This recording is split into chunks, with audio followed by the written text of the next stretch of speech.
What Brad was just saying is super important.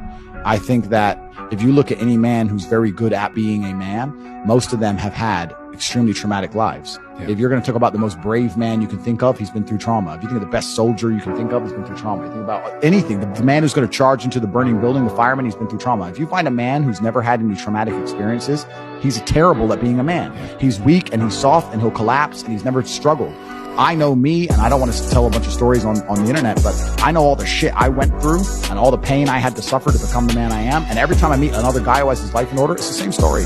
This fucked me up, but I thought, fuck it, I'm going to attack the world anyway. And that's how it goes. So as a man, you're right. You're right. You have to be vulnerable. You have to feel it. You have to accept it, but you have to put it in a positive direction. This is what's so dangerous about what we were saying earlier, when people make excuses and externalize. Because they're taking that trauma and that pain, instead of going, I fucked up. She left me because I wasn't good enough. I'm going to become better. Instead, she is the problem. It's there, and then they lose their ability to go and become something. They lose their own motivational force, and then they sit there with a fucking ego and arrogance and go, I don't need to become any better. I can stay a jackass. It's all her fault. I'll find another one. And then it happens on repeat, and it just ends up a downward cycle of dumb shit.